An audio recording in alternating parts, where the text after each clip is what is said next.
வணக்கம் மாணவர்களே, நாங்கள் தரம் 5 புலமை பரிசில் பரீட்சை எழுதுகின்ற மாணவர்களுக்காக வினாக்களையும் அவற்றை செய்கின்ற வழிமுறைகளையும் இயலுமானவரை குறுகியதாகவும் விரைவானதாகவும் தருவதற்கு நாங்கள் முயற்சி செய்கின்றோம். அந்த வகையிலே இன்றைய தினம் நாங்கள் பார்க்க இருக்கின்ற முதலாவது வினா, ஒரு நிரையில் சங்கருக்கும் முரளிக்கும் இடையே 5 பிள்ளைகளும் முரளிக்கும் கண்ணனுக்கும் இடையே 8 பிள்ளைகளும் நிற்கின்றனர். சங்கருக்கும் கண்ணனுக்கும் இடையே நிற்கத்தக்க பிள்ளைகளின் எண்ணிக்கையாக அமையாதது. பிள்ளைகள், நீங்கள் ஒரு விடயத்தை கவனித்துக் கொள்ள வேண்டும். பலர் விடுகின்ற தவறு, இந்த கேள்விகளிலே நாங்கள் பலர் விடுகின்ற தவறு, கேள்வியை முழுமையாக வாசிப்பதில்லை, அதே போன்று அதனை விளங்கிக் கொள்வதில்லை. வாசித்து கொண்டு வருகின்ற போதே நாங்கள் அவற்றை என்ன நடந்ததில் என்ன சொல்லியிருக்கிறார்கள் என்பதை மறந்துவிட்டே வருவது. நன்றாக ஞாபகத்திலே வைத்திருங்கள். உங்களுடைய ஞாபகத்திலே மிக முக்கியமாக இந்த வினாக்களை வாசித்து கொண்டு செல்லுகின்ற பொழுது உங்கள் மனதுக்குள் ஒரு படம் உருவாகிவிட வேண்டும். அது சம்பந்தமான ஒரு படம் ஒன்று உங்களுக்குள் உருவாகிவிட வேண்டும். அது உங்களை இலகுவாக விடையினை கண்டுபிடித்துக் கொள்வதற்கு நல்ல உதவியாக இருக்கும். ரைட், நாங்கள் இப்போது மீண்டும் இந்த வினாவை வாசித்து தரவுகளை பெற்றுக்கொள்வோம். மிக முக்கியம், தரவுகளை நாங்கள் இதிலிருந்து பெற்றுக்கொள்ளுதல். எவ்வளவுக்கு எவ்வளவு தரவுகளை நாங்கள் செம்மையாக சேர்த்துக்கொள்கின்றோமோ அந்த அளவுக்கு வினா இலகுவாக அமையும். சரி, இப்போ நாங்கள் ஒரு நிரையில் சங்கருக்கும் முரளிக்கும் இடையே 5 பிள்ளைகளும் இந்த துண்டுடன் நாங்கள் ஒரு கால் பார்ப்போம்.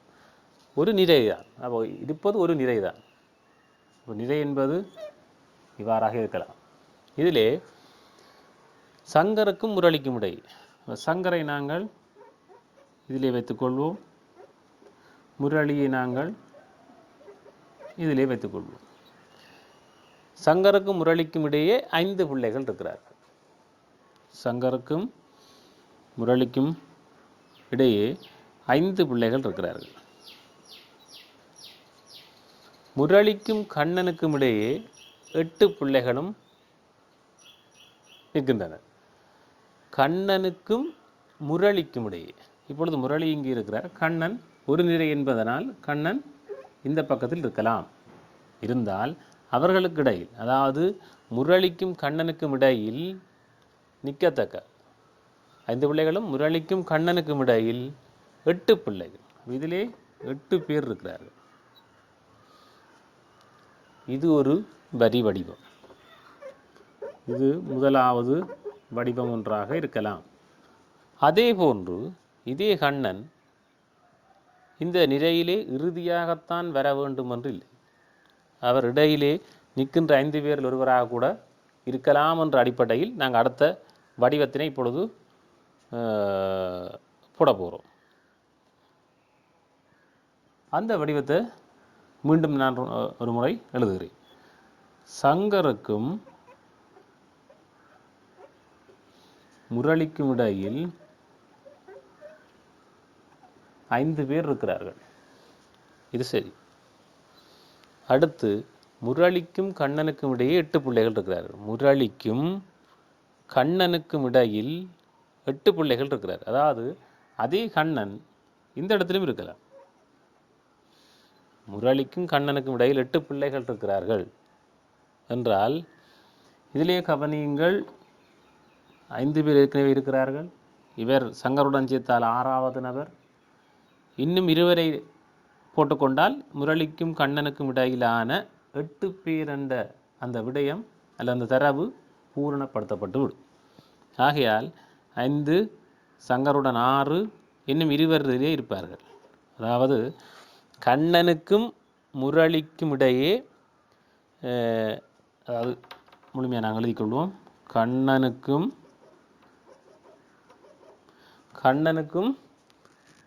முரளிக்கும் இடையே 8 பேர் இருக்க வேண்டும். இதில் பாருங்கள், முரளிக்கும் கண்ணனுக்கும் இடையே 8 பிள்ளைகளும் இருக்கின்றன.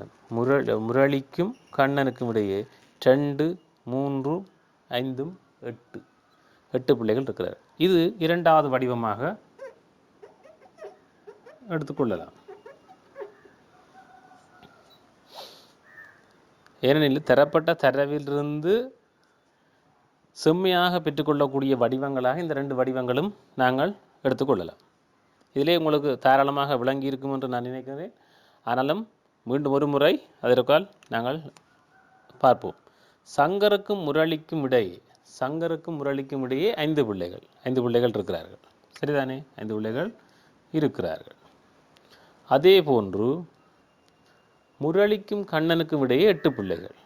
முரளிக்கும் கண்ணனுக்கும் இடையில் இதே பாருங்கள் 8 பிள்ளைகள் இருக்கிறார்கள். அதாவது முரளி இவர் கண்ணன், இவர்களுக்கு இடையில் 8 இருக்கிறார்கள். இதிலே உள்ள தொகையை நாங்கள்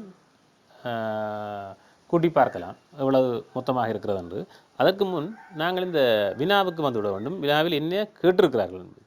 சங்கருக்கும் கண்ணனுக்கும் இடையே நிற்கத்தக்க பிள்ளைகளின் எண்ணிக்கையாக அமையாதது தான் கேட்டிருக்கிறார்கள். அதாவது நாங்கள் சங்கருக்கும் கண்ணனுக்கும் இடையே நிற்கத்தக்க பிள்ளைகளின் எண்ணிக்கையாக அமைவதை கண்டுகொண்டோம் என்றால் அமையாதது என்று இலகுவில் கண்டுபிடித்து விடலாம். அதாவது சங்கருக்கும் கண்ணனுக்கும் இடையே நிற்கத்தக்க பிள்ளைகளின் எண்ணிக்கையாக அமையாதது. சங்கருக்கும் கண்ணனையும் நாங்கள் இப்போ இதிலே பார்ப்போம். கண்ணன், சங்கர், இவர்களுக்கு இடையிலே இருக்கக்கூடிய நபர்கள் 5, 6, 8. அதாவது இதிலே 5, இதிலே ஒருவர் முரளி, இதிலே 8, 8, 3, 9, 5, 14.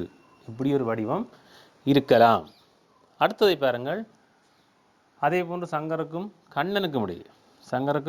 கண்ணனுக்கும் இடையே இந்த இடத்திலே கவனித்துக் கொள்ளுங்கள், 2 தான் இருக்கிறார்கள்.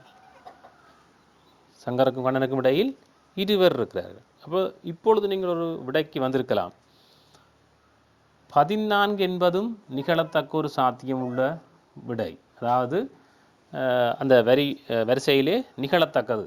அதே போன்று 2 என்ற இந்த விடயமும் நிகழத்தக்க ஒரு விடயமாக இருக்கிறது. அதாவது 14ம் 2ம் விடையாக வரும். அப்படி என்றால் விடையாக வராதது எது என்று நாங்கள் பார்த்தால் அது 13ஆக இருக்கும். 2 விடையாக வரும், 14 விடையாக வரும், 13 தான் விடையாக வர முடியாதது. இது இலகுவாக இருக்கும். மிக முக்கியமாக நீங்கள் மனக்கண்ணிலே உங்களுக்கான இந்த பிம்பங்களை தோற்றுவித்துக் கொள்ள வேண்டும். ஒரு வினாவை வாசிக்கின்ற போது அது உங்கள் கண் முன்னே நடப்பதாக அல்லது உங்கள் மனக்கண்ணுக்குள்ளே அது இருப்பதாக நீங்கள் கற்பனை பண்ணி கொண்டால் இந்த வினாக்களுக்கு விடையளித்தல் என்பது இலகுவாக இருக்கும். நாங்கள் தொடர்ந்தும் ஒவ்வொரு வினாக்கள் பார்க்க இருக்கிறோம். மீண்டும் அடுத்தொரு சந்தர்ப்பத்திலே நாங்கள் உங்களை சந்திக்கலாம். அதுவரை நன்றி.